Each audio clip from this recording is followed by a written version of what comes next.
Hey food lovers! Are you looking for a cookbook that feels just like home? Introducing Mama's Kitchen Cookbook, a treasure trove of heartwarming recipes straight from the heart of the kitchen. Whether you're a seasoned chef or just starting out, Mama's Kitchen has got you covered with easy-to-follow recipes that will delight your family and friends.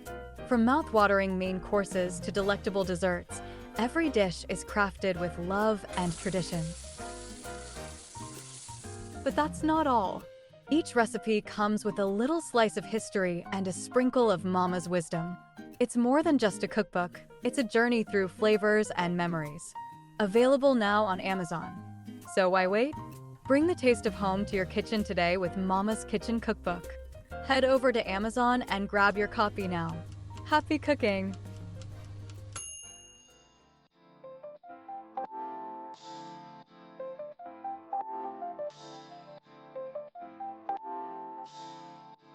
Talk to me, Michele, on the street lights on the corner. City vibes got a story. Feel the beat, don't ignore me. Welcome into another episode of Talk to Me, Michele. I am your host, Michele. What's poppin', everybody? Hope everybody's well, being blessed, drinking your water, minding your business. That's how we live well around here. So again, thank you guys for tuning in. Make sure you subscribe, like, and share. And also visit us at buymeacoffee.com/talk-to-me-Michele. That's where you can find our merch. That's where you can find exclusive heads ups on stuff that's going on. You're going to get it all there. And also follow me on all my social medias. Yes, my social medias. So that's Talk to Me, Michele, on all my social media. Make sure you follow me and go to my Instagram so you can get on the channel. Because I have, little broadcasts and polls I do in the channel. That's where I get some feedback. That's where you guys can get the topics and call in on. And I need you guys to call in because I want to put your input. I was so glad to the caller that gave me their feedback. I was like, oh my God, somebody knows how to pick up the phone. So if you guys want to call back, leave some feedback, topics, anything you want, leave it at 832-463-0525. And you can remain anonymous. I don't have to know your name or anything unless you want to.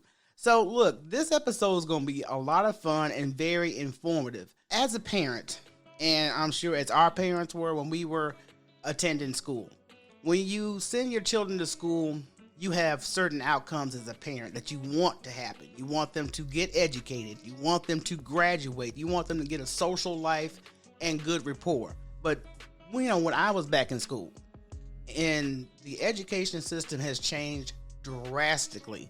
So that's why I wanted to bring on my special guest today, comedian and educator, Mookie G. Now, Mookie's already known for his dynamic personality and insightful perspectives on engaging conversations. I first met Mookie through the fabulous Flame Monroe, and we built a rapport ever since then. When he goes live, I'm usually in the room if I'm not harassing him on the live. So Mookie's a lot of fun. But I know being a comedian and being an educator, because I know his true talent and passion is comedy. But at the same time, I wanted to get his perspective on his stance on the education system and today's new way of parenting. I'm not going to lie to y'all. I used to work with kids, and I've seen some nonsense with this parenting. I never knew a society that coddled so hard to appease their children or to get their children out of their face. It's either one of the two. If they're, and if they come out good, that's a blessing. But the parenting has a lot to do with it. So Mookie's here to give his perspective as well on what it's like to observe as an educator, the changes, the challenges, and all the social aspects in today's world of education. All right, everybody, this is the special guest that I thought that was appropriate for this conversation in reference to the failure of parenting and education in our American system. Please welcome comedian and educator, Mr. Mookie G. Yes. Thank y'all for clapping for me in your cars, in your restrooms, wherever you're listening to this podcast episode. I appreciate y'all clapping for me. It is a pleasure to be here, Michele. Thank you. I am finally able to talk to Michele. Yes. You know what? You try to be a smart aleck on the side because we had arrangements earlier, but it fell through. So now we on track and we going to have this conversation because I asked Mookie, are you sure you want to have this conversation because this is your occupation? But who better to talk to than an educator that has first eyes on what's going on with our education and our parenting? Yes, yes. Now, I'm going to let you all know before we get into this deeper that I am an educator that don't give a damn anymore. So I'm going to let it all hang out, okay? So I'm talking about parents, students, the admin, the custodians, the cafeteria workers. I'm talking about everybody, baby. I'm talking about everybody. Well, see, we're happy to have you in such an open format right now because, you know, we don't hold no bars over here. So glad that you in that mindset. So I have to ask you because, like I said, I have a lot of friends and family members that are teachers. What inspired you to not only be a comedian, but to be an educator? Oh, that's two different things right there. I'll start off with education first since that's where I started. It was being in school and trying to figure out what I wanted to do after graduating college. When I first went in, I thought I wanted to be a theater major. And I realized now that's not for me. Being on stage, acting like that wasn't for me. Just come to find out it might be. But so I turned to education. And I ended up getting a degree in physical education and early childhood education, not knowing the impact I would have as an educator. It was just a job. You know, I was like, I'll do this major and as soon as I graduate, I can start working. That's how I looked at it.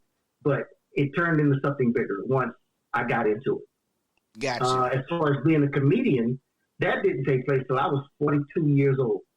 So, and that happened after I was looking to get out of education, and I had a conversation with my mother, and she pointed me in the direction of stand-up comedy. But those two things did not go together as far as education and comedy, even though my kids, for the most part, loved me because I was a clown as an educator. I was basically being a stand-up comedian in the classroom, in the gymnasium, and I didn't know that would translate to the stage. No, you know what? Kids are more interactive when you're entertaining and likable. So I think with your style of teaching, because I've just seen clips. He had a clip up, y'all, one day of him in the gymnasium, and he was trying to get the class in order, and the class was treated to a sermon from Deacon Mookie. Yes. Now, I will say, my comedy and education career has collided in that way because now I'll do selfie videos of me interacting with my class in a silly way. Now that is a combination of education and comedy. That's the way I looked at it, and I definitely was laughing on that when I had to watch that reel a couple of times. So you did good on that one, Mookie.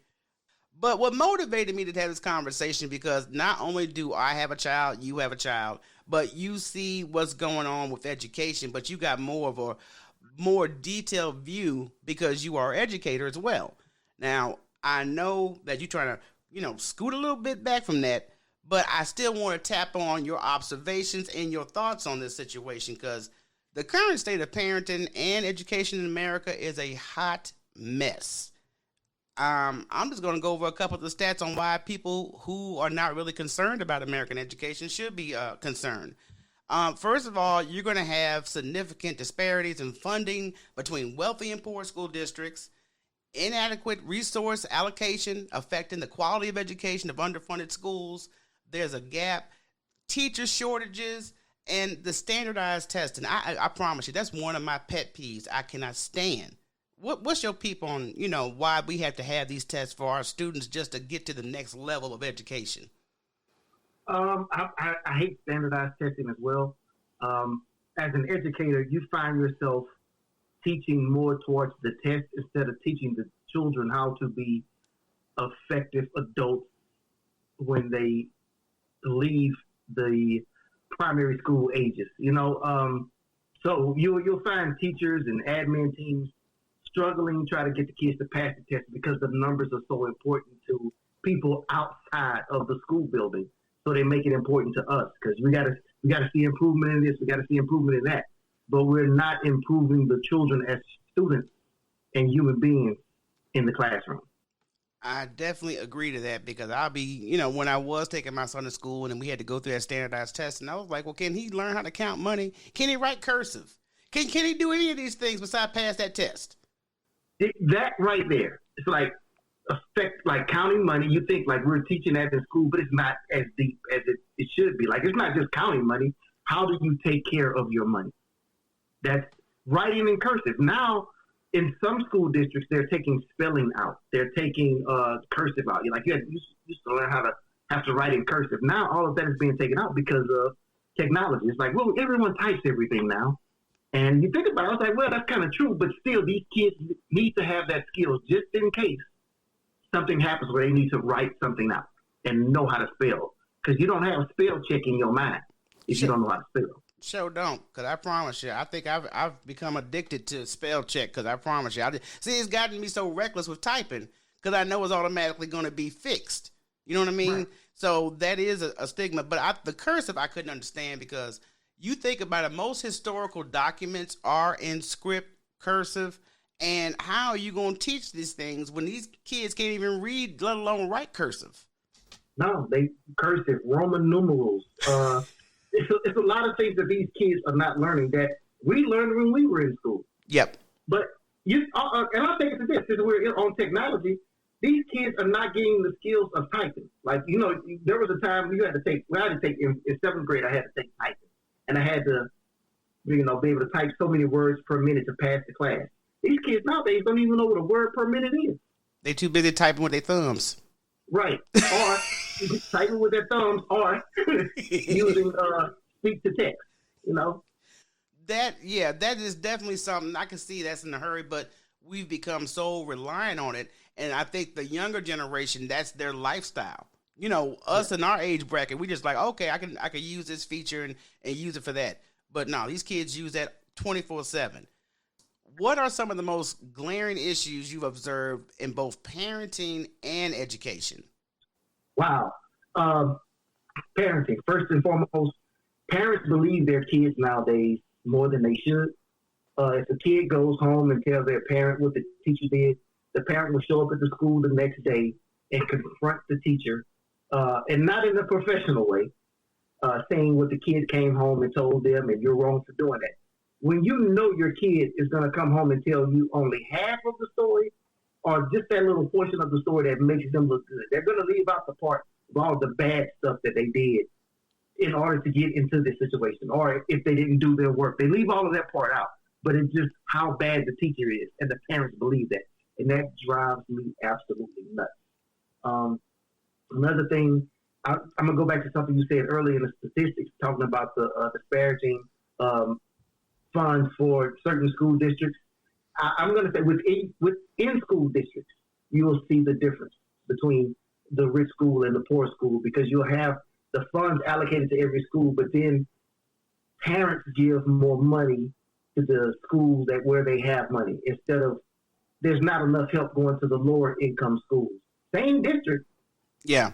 Two different neighborhoods. Mm-hmm. And you will see a big difference in what each student is able to have access to in the classroom.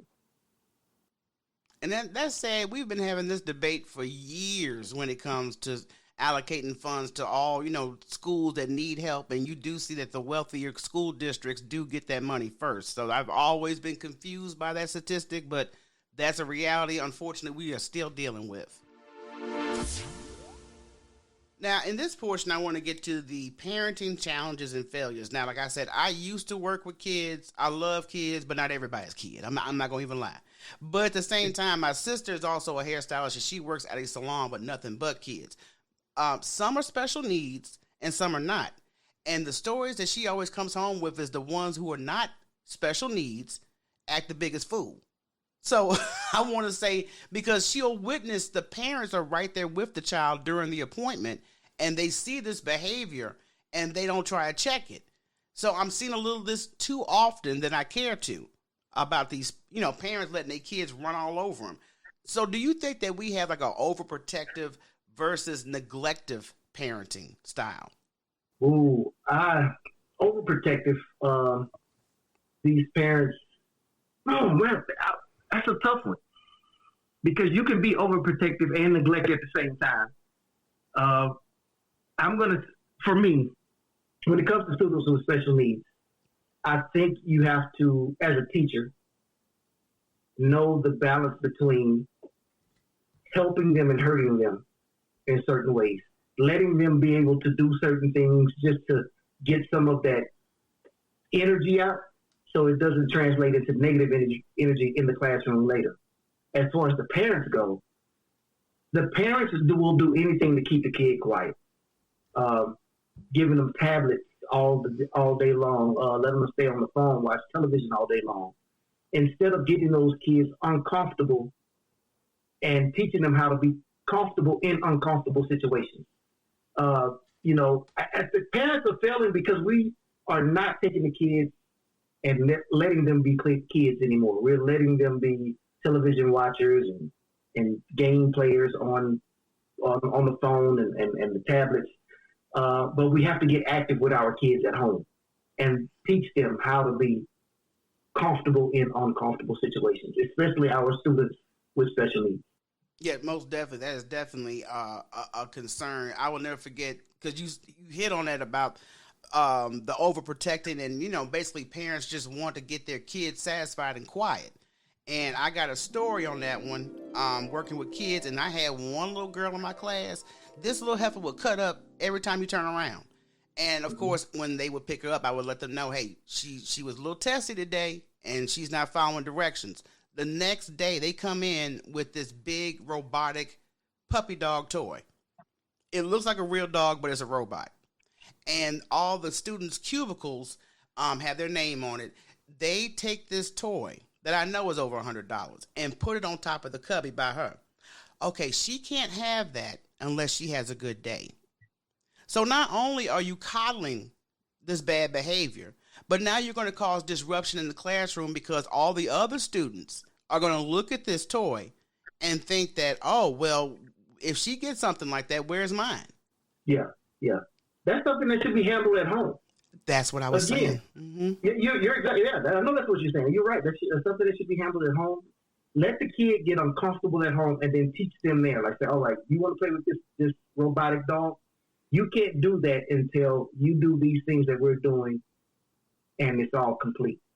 And you don't argue, you don't fuss, you don't have a breakdown about it. You talk to your kids, you're communicating with your kids, and you're telling them, you're teaching them at home, where it's easier to teach them at home. It's not the easiest place to teach inside of the school building in the classroom, because it's not just your child. There are multiple kids in that classroom that's going to affect the behavior and the reactions and everything that's going to happen with your child mentally. There's too many distractions in the classroom. But at home, it's you and your child. And that's where the teaching begins. That's why I want to say that's lazy parenting to me, because, most people enroll their children in school or care service and they just think, okay, I'll see you in 8 hours. And then when they get home, you still got the same situation if it doesn't get worse, because you guys as parents are brushing off the issues and not really interacting with them. So I definitely agree on that one. But the impact that we've had recently on technology and social media, man, I've seen so many doggone videos of kids losing it because their phone is taken away from them, or they don't have access to a game, or whatever the case may be. Have you had any situations? I mean, I know you still deal with young children, but at the same time, they get younger and younger by the day when it comes to technology influence. Have you witnessed or dealt with a situation like that? Oh, yeah, absolutely. Kids will get on you in a minute and tell you, that's my phone. You can't take my phone. When the school rules clearly state that you can't have the phone out. They don't say, nowadays, they don't say you can't bring the phone to school. It's you can't have it out. And if it's called out, the teacher does have the right to take it away from you. And immediately, once you take it away, you got to contact the parent. You got to put it in the safe space and give it to the parent at the end of the day, which I think that defeats the purpose. There's one school district that I know of that is doing a lockbox as soon as the kids walk into the classroom. Everyone puts their phone in the lockbox.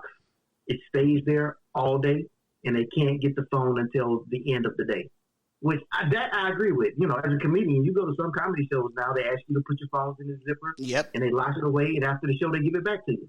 It takes away the distraction, and your phone is safe. You don't have to worry about it. And if it's not safe, they got to pay for it. So I think more schools need to do that. I don't think we can tell kids not to bring their phones, because nowadays that's our lifeline now. Yeah. But we do need to manage how phones are handled inside once you walk into the school building. And I think taking it away is a good thing because they start so much shit start with kids and parents with just text messages and videos. I know I'm going off on a tangent here. I'm sorry, but Go ahead. I know in high schools they walk around in between class periods with their phone on, recording just in case anything happens. They can catch it on video and then they post it to social media right then and there. And that's encouraging bad things to happen because everybody knows they got the phone out. Just make something happen. Just make something go viral. But if you don't have a phone, you take that element out of the school. That's a very important part because I think we're so, at least with kids nowadays, they're so obsessed about being trending. I put it to you that way. They want a trend. So if they happen to catch some incident between two other students and it goes semi-viral in that school, oh, well, so-and-so taped that. And I'm like, that's the dumbest way to gain popularity. But I know we're not dealing with full adults as of yet, but I would think the adults in their lives would take a little bit more responsibility and let them know that. But we're not living in that time no more. But the adults do the same thing. So they look at murder behavior. There is a major lack of parental involvement when it comes to kids' education. And I'm sad to say that I've witnessed this myself. I can only imagine what you see on your end about parents just not giving a damn. They drop them off, they pick them up. That's as far as it goes. There's no after-school involvements. If it's open school night, teacher day, whatever, they got something else to do. Yeah. Parents, I'm not going to say all. Let me not say parents. I'm going to say some parents look at school as if it's a daycare, and that's a horrible way as a parent to look at it. Education is a two-way street. It's not just the educator in the classroom. It's also you as a parent. Education starts at home first. When you have a child, then you have that newborn child, you should be reading to that child. You should be doing letters and counting and mathematics with that child. From birth, you should start that routine because they're not in school at that time. They're learning how to walk, talk, not poop on themselves, eat the right way, not pick boogers and eat that either. So they're doing things at home at a young age to learn life. And if you as a parent choose not to teach them and you leave it solely up to an educator, let's say a child does not even go to preschool. They just start going to school in kindergarten. That is 5 years that child has had nothing. That child is already behind because you as a parent let that child down and did not teach them any of the basics. Now, it's very rare, I've seen it before, that you have kids that come in at 5 years old and they can read. That's because their parents were working with them. Right. It's because their parents were doing things to teach them. They can do math at an advanced level. Like, wait a minute, this is 5th grade math. What are you doing? Mm-hmm. Oh, my mama taught me. My daddy taught me. And it's like you see that difference. And it's education at home. Now, when the kids get into school, it is a team then. That's when the teamwork comes in because the teacher is going to take the information that you taught that kid and it's like, all right, we're going to step it up a notch. We're going to advance this a little more, okay? And it's going to come to a point when that child is going to start doing new math and that parent is not going to know what the hell is going on. But if the parent didn't teach the child what was going on when it was old math, when it's new math, neither one of them don't understand. And the parent is going to get mad at the teacher and blame the teacher when it's the parent's fault for not being there and teaching the kid at a young age. Makes sense to me. And I want to say, because I understand where you're coming from, but I think with our inflation being the way it is right now, some parents can't afford to spend as much time as I'm sure they would like to work with their children on advanced life skills. But our economy is so damn bad. You mainly if you got a 2-parent home, both of them parents are working more than one job. So it only leaves so much time for family time with one-on-one time with your child. It's just a lot of impact that comes just from, how much time do we have in our day and can we still pay our bills at the end of the day? Okay, so to that, as an educator, I got this. And y'all can take this or leave it. But everything that you're doing as a parent, your child should be doing with you. Life skills are not just, reading and writing. Yes, it is. But it's, hey, come wash the dishes with me. I wash the dishes, you put them away. I'm going to cook. I need you to slice these things up. Here, take these scissors and cut these green onions up for me. So that just giving the kids scissors to do that, you're giving them skills to learn how to cut a sheet of paper before they get to school. When you're paying your bills, set them down with you while you're paying bills while it's online and say, all right, this bill has to go here. They're looking at numbers at that time. And then when it's bedtime story, bedtime story or wake up story, it doesn't have to be bedtime. It could be morning as well. Read a story to them and then have them point out certain words. You can give them words to be like, I need you to learn these 5 words today. Learn how to say them, learn how to read them, and give me the definition. Those are easy tasks that you don't have to be there as a parent all the time. It's just that they are going through life with you, and then you're giving them some things to learn along the way. So, yes, we are all working. I'm an educator. I got 17 jobs. But my daughter, I try to teach her as much as possible. Now, whether or not she receives it, that's a whole different story. But as a parent, you got to do your part and just not leave it up to the educator. It's a teamwork game. Now, there's a couple of things when it comes to the educational system breakdown. Like we have the underfunding of schools, lack of resources, teacher burnout, and retention issues, standardized testing, and effects on learning. So what are some of the biggest challenges that educators face today? Wow. I'm going to start off financially. Teachers are financially struggling in life. People think, oh, teaching is everything. I mean, you got to love teaching. You get paid and you get the breaks off. You get a summer break too. You get 2 months away from the kids. That sounds crazy. It sounds fun, but most teachers are working in that time because what they're making in the school system is not paying enough. It is just in the past 2-3 years, teachers are starting to be paid more because of like you said, the retention rate. People are they're getting burned out and they're leaving the educational system altogether. I know people who have left teaching to be a substitute teacher, to go work in corporate America and make less money, but the stress is not there. I'm sorry, I forgot where I was going with this because I just mixed up 2 things there. But I'm going to stick right there. I'm going to go back to the burnout. I'm going to stick to the burnout. Right. The burnout is happening because the school systems are putting too much on the teachers. The teachers not only have to teach, they have to go to these meetings that have nothing to do with teaching in the classroom. They have to deal with the parents. And like I said, the parents, 9 times out of 10, is not on the side of the teacher. Then you have the students. The students are able to, hell, I'm going to be honest, they're able to run them up. They can get away with so much nowadays because there's a limited punishment that you can give a kid. I'm going to use the word punishment. I know somebody will be like, you can't say punishment. I'm saying it, okay? I'm saying punishment. Because the kid can cut you out, get sent to the office. 5 minutes later, where's that kid? Back in your class. Back in the class, yep. Looking at you crazy, and even still cussing at you because they can't suspend that kid. They can't call the kid. Parents and the kid's parents are like, well, I'm not coming to get them.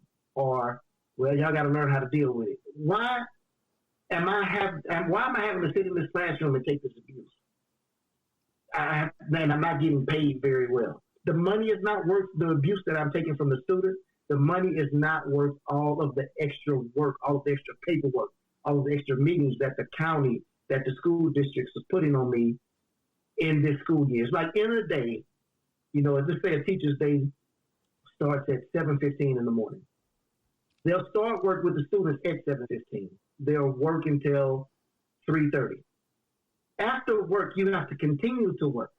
That's the part people don't get about teachers, is that you have to do lesson plans.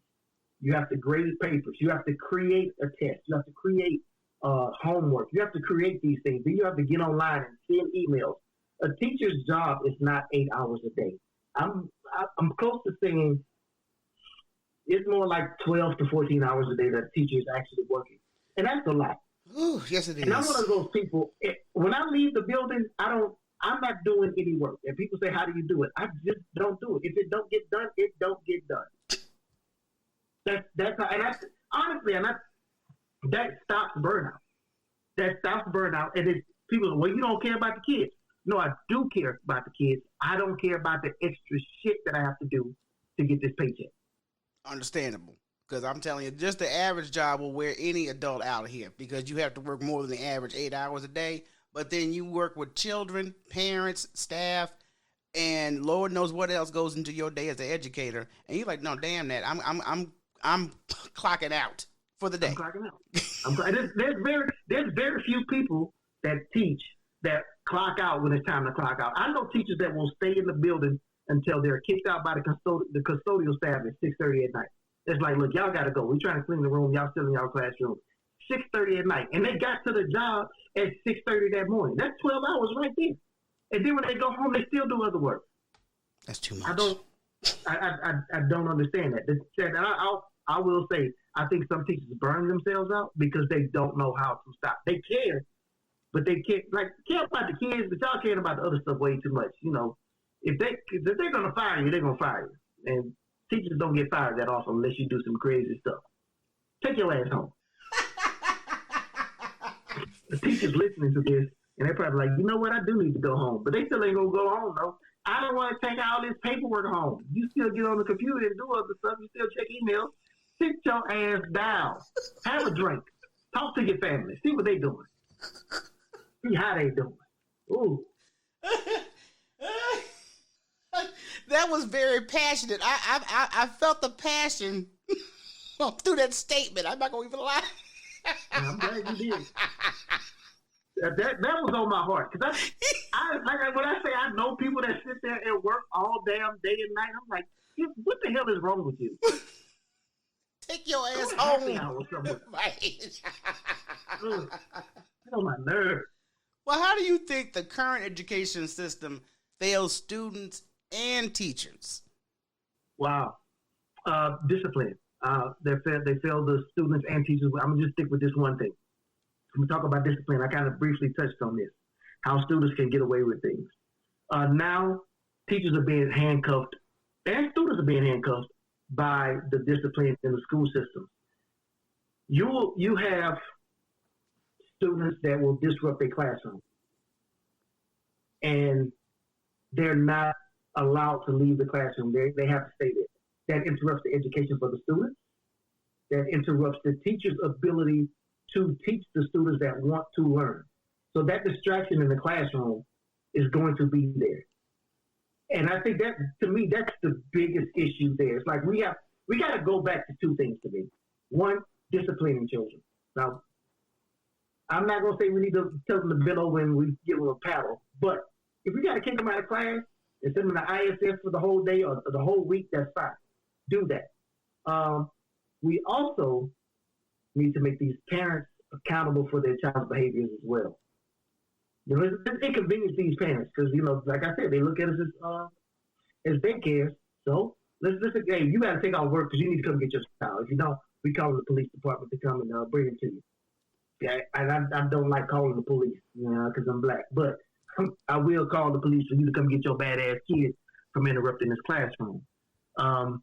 So I'm going to just stick with that. It's the discipline because it interrupts the education inside of the building. You know what? You tapped on something I didn't even have written down, but I'm going to go ahead and put this out there. You know, we see a lot of police being called on students, and I know that there's some students that get a little unruly. Matter of fact, there's a case right now with an autistic student. I'm not sure if he's in junior high, high school, but a teacher took his gaming device away from him, and he assaulted her over that. Now, like I said, he is special needs, but now your favorite Dr. Umar is injected himself in this case because they were trying to try him as an adult, and now that he's intervened, they're basically going by the way it should have been the first go-around. So, I mean, do you feel that we're doing a little too much calling police on students nowadays? That's tough because you brought up that situation. I'm going to just answer it from that situation. I'm going to say no because that child did. I mean, you could see it on camera. Yeah. That was a brutal attack by that student. So I think that they did need to call help. Yeah. Now, what I will say is they had help in that building. Other teachers could have came out and helped. Other teachers could have came out and helped, but I do think the police needed to be there. And you got to think about it, it's not the actual police department that should have been there. It is actually the school resource officer that should have been there. So every school district that I know of has their own quote-unquote police department. Let them handle it. and figure out where to go from there. When you call in the outside police officers, that kind of escalates things even more, just a bit. But in that situation, no, I think it was warranted. I don't think the punishment was, because you're dealing with a special needs kid, and it's a high school kid. It happened here in Georgia. Okay. And they knew how that child was in the beginning, and trying him as an adult, that's tough because he's not even mentally capable of being considered an adult, to be honest with you. So I'm glad Dr. Umar did step in on that. But as far as calling the police for every situation, no, I don't. Teachers, all staff need to learn how to handle certain things in-house. Now, there are certain cases where if there's a fight that breaks out and then a knife comes out, yeah, I need to get the police here. Yeah. But if people are just fighting and I can break it up and I know it's over then, I don't need to have police officers to handle that. We should be able to handle that in school. But again, because we can't discipline these kids, they'll be suspended for a day or two and come right back and have another fight. And if I call the police officers, then they go to juvenile detention, and that's where they stay, and they don't learn anything there. There's better chances of being a helpful citizen is to be right there in that classroom and learn. Granted. Now, what changes would you like to see in the education system? Wow. I would like to see smaller classroom sizes. I would like to see more schools. And I'm speaking public school right now. I'm just private school. I don't care about y'all. Y'all not paying me. But on the public school side of things, I would like to see smaller student to teacher ratios.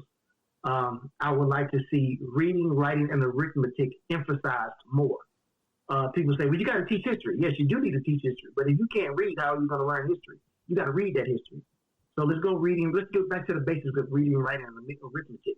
I would like to see standardized testing not emphasized as much. I'm not going to say take it away, but we don't need to teach the kids towards the test. It's like, oh, when you see this question, it's going to be a tricky question because it has this word here.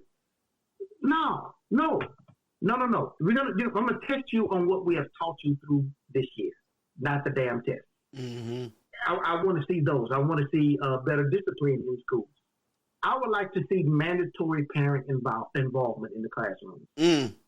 Now, I know earlier you said how parents have to work, and I get that. One day out of the month won't hurt you from coming into the classroom and helping. Help do something. Run some copies.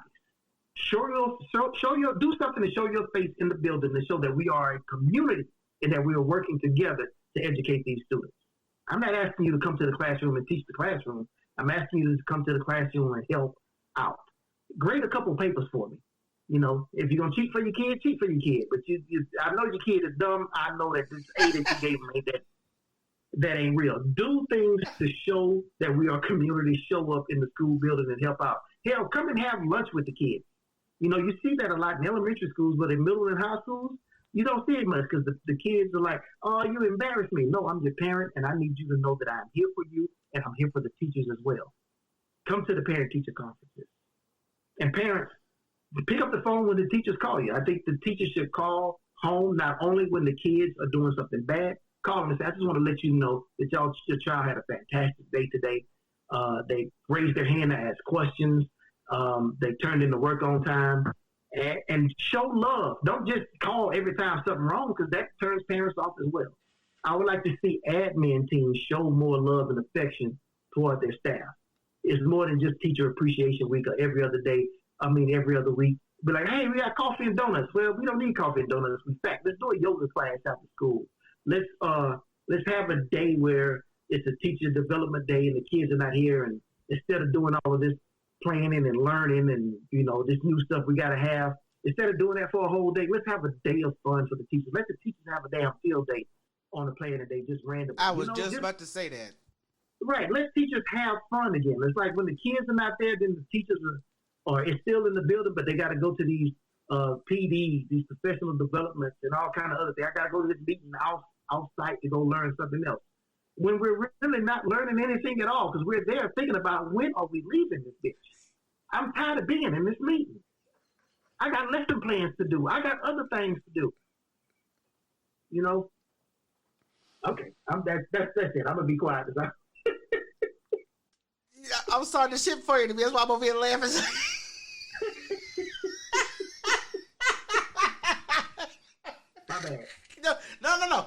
what I want because I knew that when we had this conversation, I said, "Yo, this is gonna be almost like a therapy / vent session for Mookie." So I hope people listen to this and take heed to some of the things I'm saying. oh, I hope so too, because I definitely want to see it because you hitting on some valid points.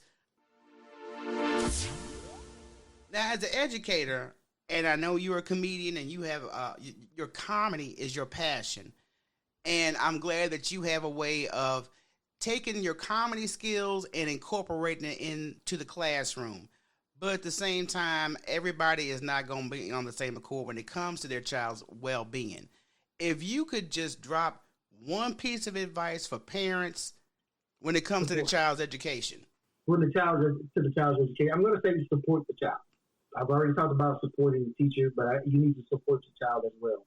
And I touched on this earlier, and that support starts at home with you taking it a step further and just saying, hey, did you do your homework? The child says yes, and you walk away. As a parent, I think you need to take a look at, put eyes on the homework. Put eyes on what the student is doing to be a better student. I know in elementary school, kids have to read 15 minutes a night. It's that 15 minutes. Just say, hey, did you read? Yeah, I read mine. No. Change it up. Just say, this tonight, I want you to read to me. Mm-hmm. You don't have to go through all the homework. I understand. You're stressed out as a parent. But make sure that your child knows that education is important just by asking questions about what's going on in the classroom. Not who's bullying you, not who's picking on you, because they're going to tell you that quickly. But they're not going to tell you the truth about the work that they need to do because they don't want to do that work. Support them at home by being a part of the homework system. If they got reading, writing, and arithmetic, pick one of them. And just make it random because the child will be like, oh, they're going to ask for homework. I have to make sure I get it done. They're going to ask me to read to them. I need to get a book I can read. So, and you can, and then that, those things will show you as a parent where your child stands. Like my child is struggling reading this book. I don't know if this book is on a level that my child should be on. That opens the door for you to send an email to the teacher saying, how's my child doing in reading? What can I do to help? What can I do at home to help my child succeed educationally? So parents, more support, more paying attention to what's going on with the homework, with the schoolwork. Ask questions to the teacher. Don't just contact the teacher when you're mad about something. Contact them to see how you can help and what's going on in the classroom. Because hell, you may need to sit in on the class. You're laughing, Michele, but I'm being honest. I'm a teacher. That's why I'm laughing. I'm a teacher, and new math confuses the shit out of me. I find myself paying attention sometimes.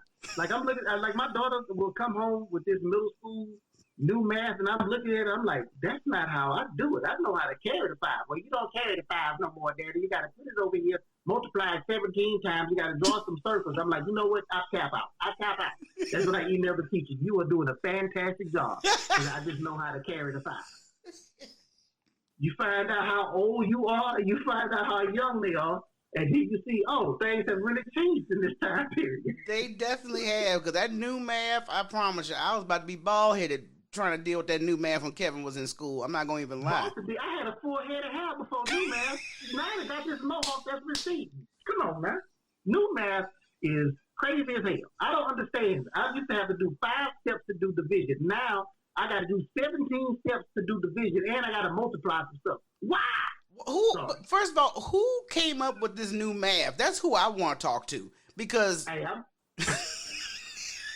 I don't know who came up with it, but I know they say why. I know the why. The why is because it teaches the kids to think more.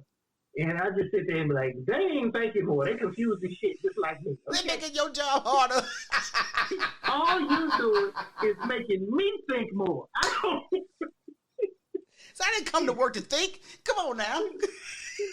Like we're going to go to the grocery store and have to do new math to get these Oreo cookies and this chocolate milk. Do the new math to see if we got enough money to figure this out. That has never happened.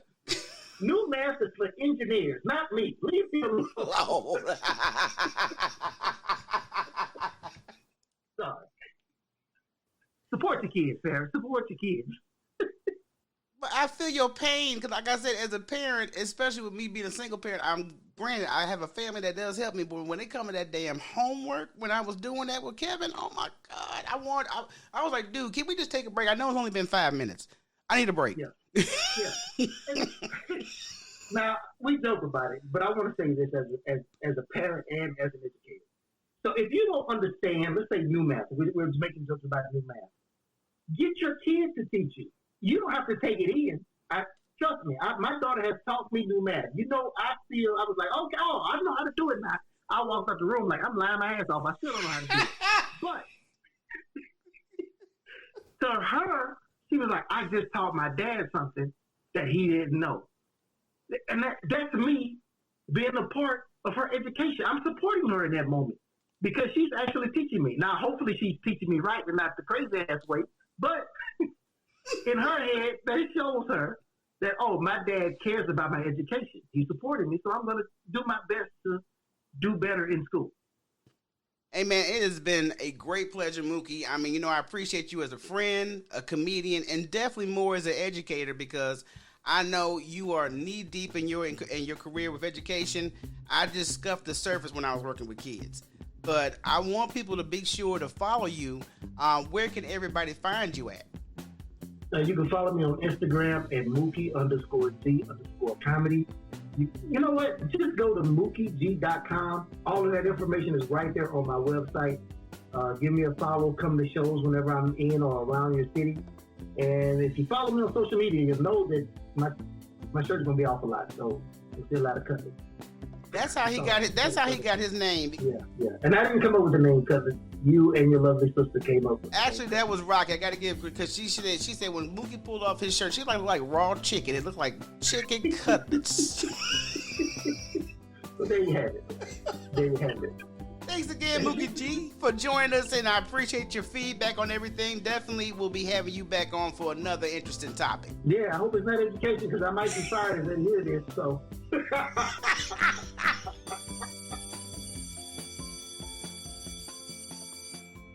Man, that was a very informative, fun conversation. I appreciate Mookie coming on, and I wanted to make sure I asked him. I said, dude, if you good, because, when you come on here, we're going to keep it 100. And he's like, damn that, I'm going to say what I got to say. I said, hey, let's do it. I'm the opposite of Shannon Sharp.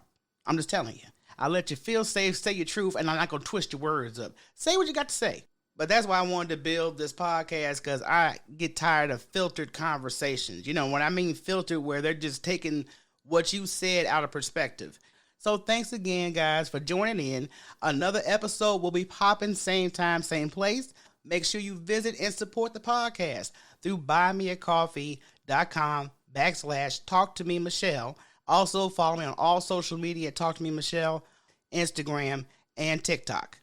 And if you have not taken the time to share the podcast, I would appreciate if you would, because the more feedback and people that we have tuning in on conversation, the more great conversation we have. Also, don't forget to leave your feedback night or day. You can remain anonymous at 832-463-0525. So until next time, everybody, peace. Talk to me, Michele.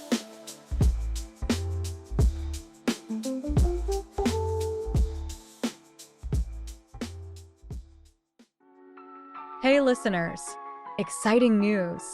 Talk to Me Michele podcast merchandise is now available.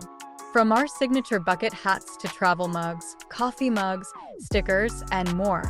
Visit buymeacoffee.com/TalkToMeMichele to get yours today.